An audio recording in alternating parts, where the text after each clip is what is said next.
Hey everyone, I'm Ryan, and this is episode 5 of Gospel Grit. This episode is going to be different than the other 4 that I've done. In the first episode, I talked about what it means to actually have grit.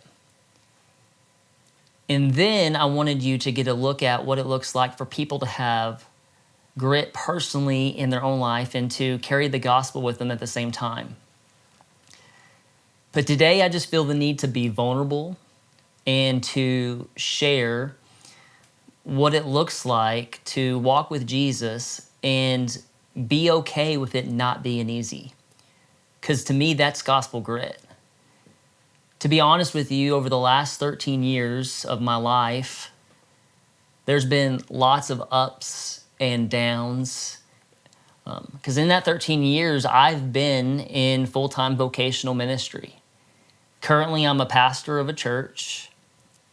I've got 2 beautiful girls, an amazing wife. And over the last 13 years, I've experienced a lot of different things. I went from learning a whole lot and being a sponge to actually stepping into ministry for the first time and realizing very quickly that working for a church and ministry is not what I thought it was going to be. I learned what it looked like to have extreme loss. My wife and I, while doing ministry, while pastoring, experienced 3 different losses in miscarrying children. And while I'm serving Jesus and serving the Lord, I'm feeling the weight of what's going on in my own life. In that 13 years, I was a part of a church that just wasn't working. We weren't making it financially. The leadership wasn't always great. And I desperately wanted to quit, and the Lord kept telling me no. In fact, I got even opportunities to go work for other ministries and churches, and the Lord kept telling me no. And all of this in me, I'm asking, why?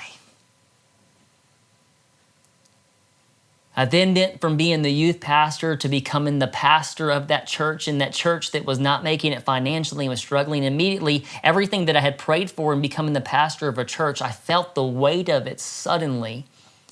And I felt the pressure of having to rectify what had happened in the past.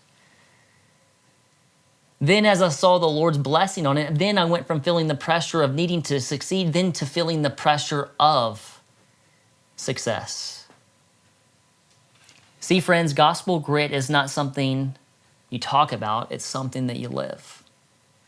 Following Jesus has cost me more than I ever thought it would. I knew it would cost something. I just didn't know how much. And see, it's one thing to pick up your cross. It's another thing to carry it. See, friends, Jesus didn't say to just believe in the cross. He said to carry it. Meaning this goes beyond belief. Meaning that we are actually going to feel the weight of what it looks like to be a Christian, to walk in our life and to go from moments to truly trusting the Lord with our entire life. Today I want to talk to you about the cost that I didn't see coming. Because I think that there's a lot of you out there that if you're like me, you love the Lord, you love Jesus, and you see all of these things that He wants to do in your life. And you start off with a lot of zeal and you start going forward, but then you realize very quickly that, man, this isn't easy. In fact, this is way harder than I thought it was. You start seeing that it's going to cost you relationships, the way that you've been living life, the way that you've been doing things. And in 2011, I found myself in a very similar position. In fact, in 2007, I found that I was and saw and heard from the Lord that I was called to ministry. But man, I had that moment, I had that encounter, and I knew I heard from the Lord, but I wasn't ready to go from moments to giving Him my whole life. And in 2011, in Mineral, Texas, which is, by the way, where I pastor now, I was at Fort Walters. I was in the Army as a reservist in the National Guard. And the Lord had a moment with me. And He made me realize that, this calling that I had on my life was something that He had given to me, and it was something that it was to be lived out every single day. And so I came back in 2011 and just met my wife and decided that I no longer was going to live a life of moments, but that I was going to truly trust Him and to start beginning to obey. And so I went through and started to become what it looks like in Scripture, a disciple, and learning what that means and doing all the things that we all do. We all know, like, man, I need to serve, I need to read the Word, do all these different things, but I just began being a sponge. But we all know after time, things start to get difficult. And in 2016, the Lord moved me and my family an hour away, which isn't very far, but the culture was very different. And I moved here to a church that was succeeding and doing very good things, and then all of a sudden,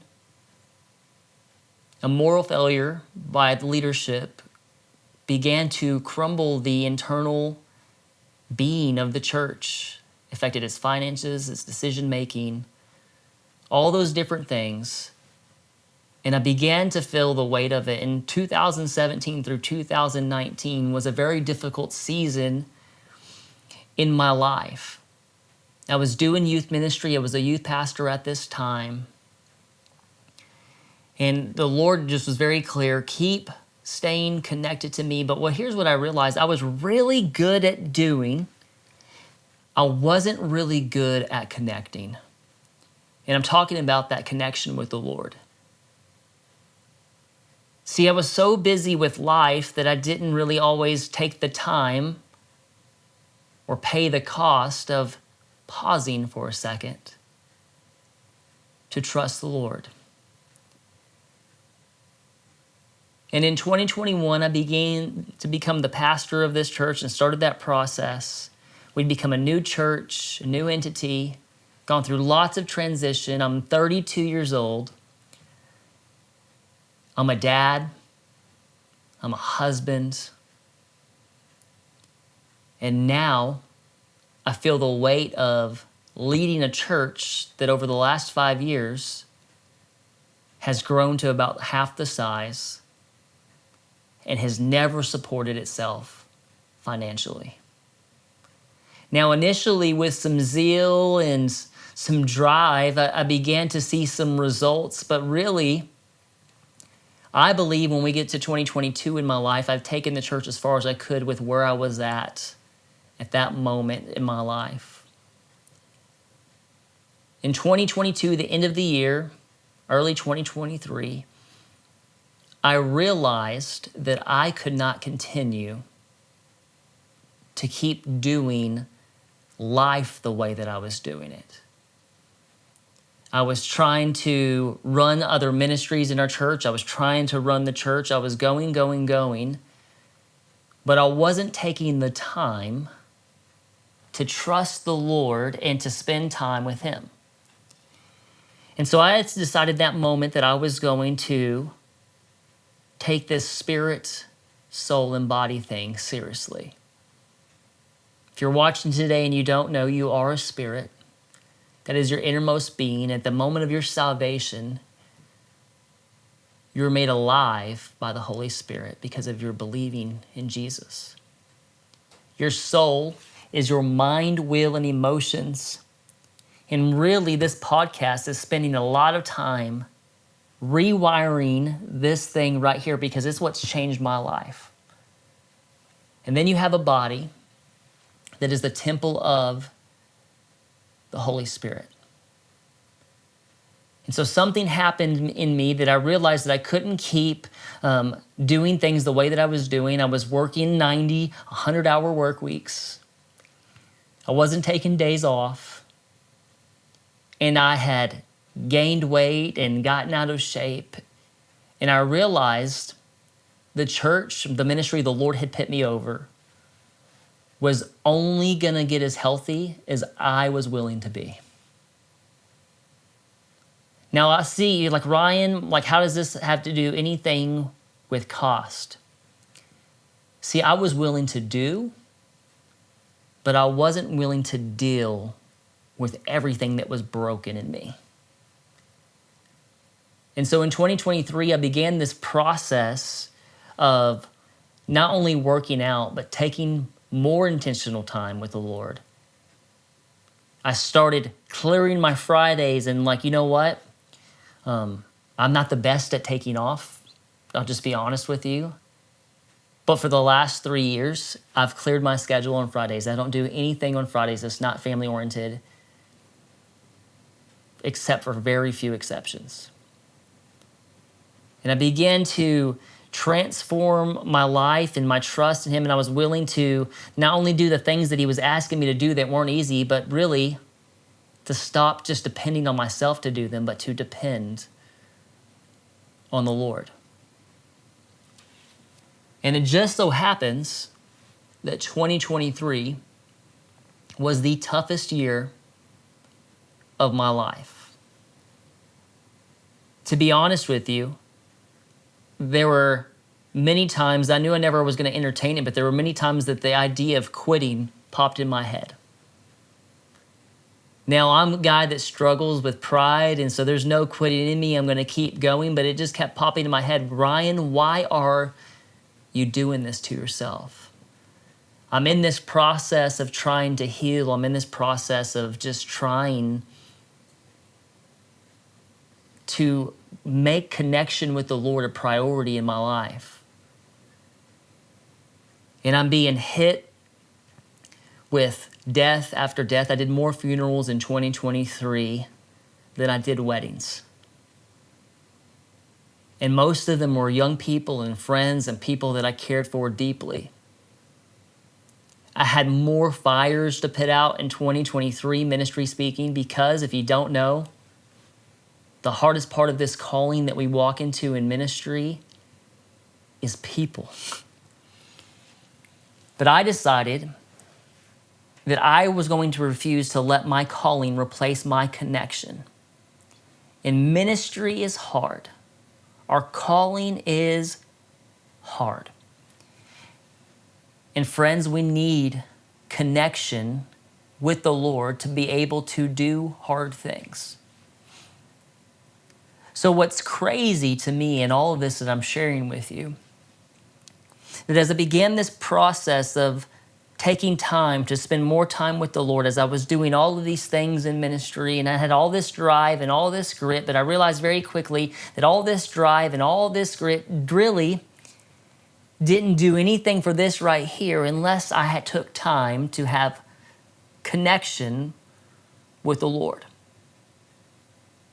And what's crazy to me is in 2023, we started to see revival start to happen in our church. That was the first year that we actually started to have significant growth, which I've seen happen to us year over year. This is not from a place of bragging at all, but 2023, end of 2023 fall, we started to see significant growth in our church at the same time that I started to see significant growth in my own personal life. See, we've grown 120% in the last 3.5 years, and I firmly believe that your people can only go as far as you're willing to go. That the people that you're leading can only go as far as the leader's willing to go. And I had to make some changes in my life to get healthy, realizing that this drive and this determination that the Lord has given me is great, but it's nothing without connection. And friends, that process has not stopped for me. In 2025, I actually started going to counseling. Yeah, I know, a pastor going to counseling. Why do I want to talk to a pastor that's going to counseling? Well, I'm lucky enough to have friends in my life that are willing to tell me that they need a healthy me. And listen, I'm not going from a place of being broken or from a place of, man, I have to have this to succeed. I'm going to this because I don't want to get to a place where I burn out. I don't want to get to a place where I can no longer do hard things. In fact, I'm going to counseling so that I can continue to do hard things and so that my soul is taken care of along the way. I'm taking this so seriously that for the first time in my 13 years of ministry that I've talked about today, that I'm going on sabbatical. And what that looks like is for 6 weeks, I'm stepping out of the pulpit. I'm not going to be preaching. I'm not going to know what's going on in the church that I've been pastoring for the last 5 years. My email's going to be turned off.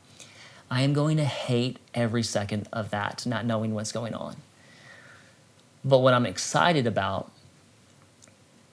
is that I know that I'm going to go get filled up by the Lord's presence, spend time with my family, disconnected from this thing that He has had me build over the last 5 years so that I can get filled up with His presence, so that I can actually go do the hard things that He's asked me to do, to carry my cross,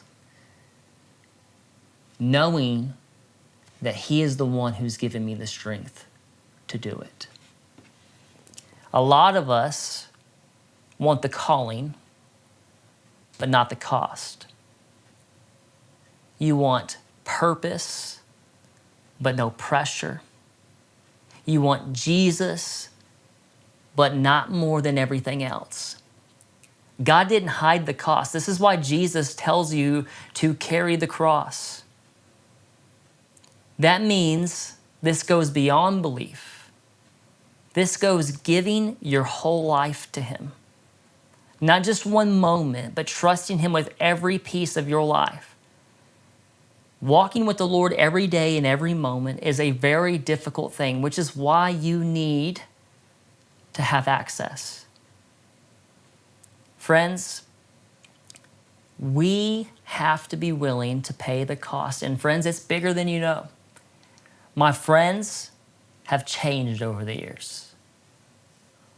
The things that I'm willing to do or post, I have to look at everything in my life and look through the lens of like, man, what are people going to think about Jesus when Ryan posts that? And you know, one thing that I really didn't consider in all of this is the cost that my family was going to pay by me stepping into ministry. There are things that my wife had to give up. There are things that my daughters don't even realize that people are looking at their life because of the relationship and the calling that I have on my life. And I'm telling you all of this today because I firmly believe that a lot of us get caught up in this relationship with Jesus because we're not willing to do the hard thing.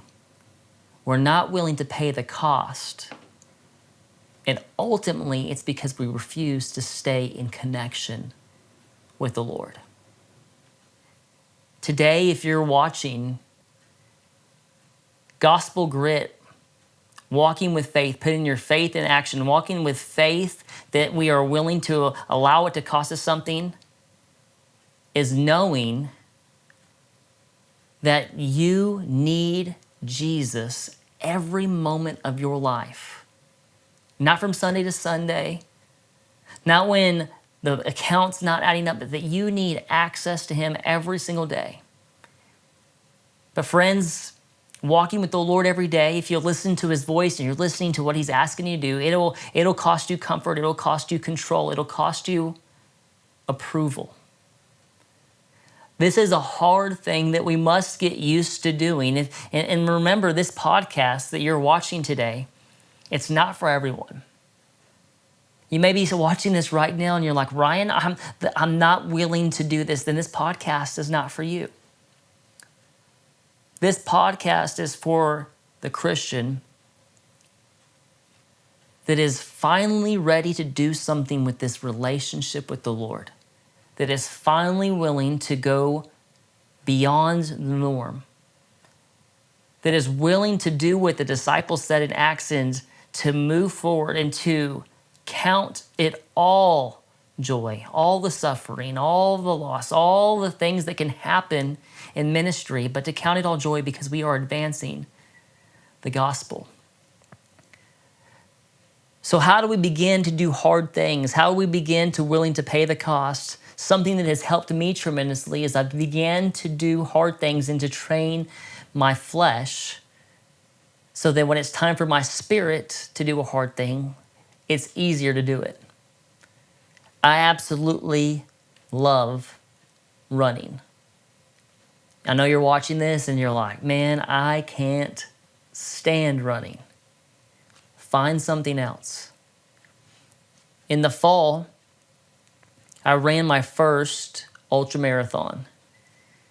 A 50K ended up being 32.5 miles, so a little bit more than a 50K.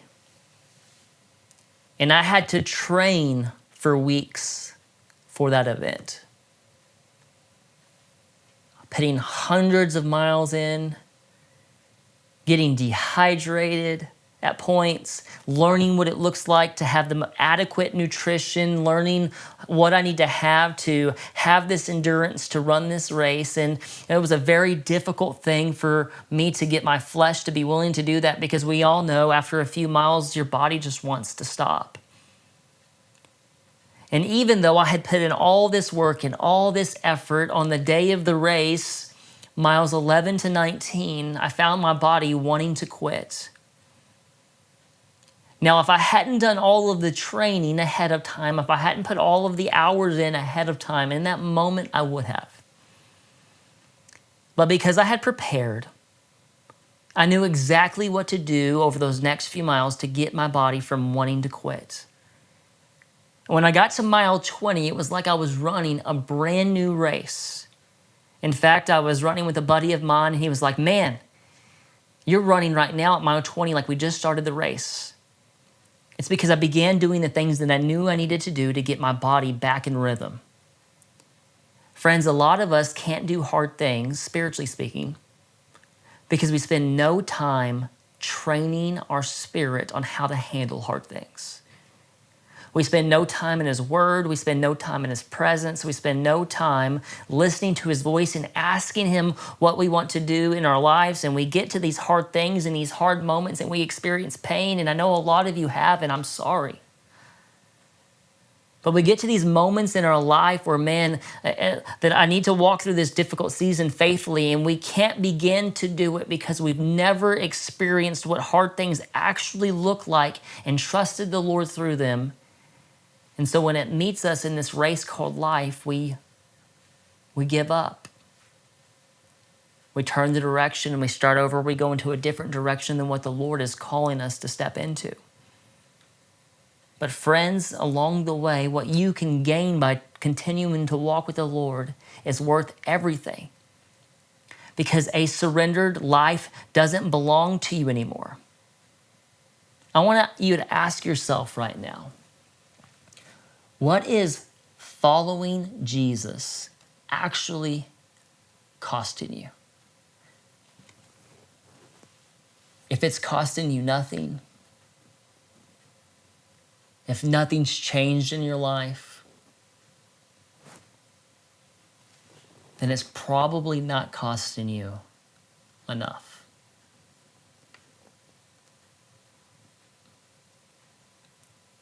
I want to tell you today to stop waiting for the perfect moment.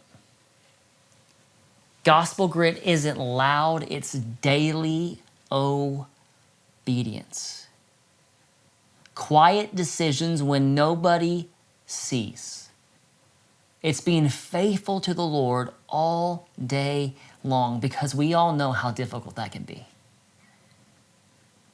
Friends, I battle this often. There are so many things that the Lord asks me to do throughout the day that are difficult. And I'm like, why am I doing this if no one else can see it? And if that goes through my mind, then I know that it's going to go through your mind. Friends, daily obedience is doing it for the Lord and for no one else. Counting the cost is trusting the Lord with every single decision, every single day of your life. Guess what, friend? You're going to be uncomfortable. If you're truly listening today and you're like, man, Ryan, I don't know that I've ever counted the cost. I don't know that I've ever realized how much it's actually going to cost me. But I also don't know that I've ever been fully willing to pay the cost. And you're listening here today, I want to encourage you.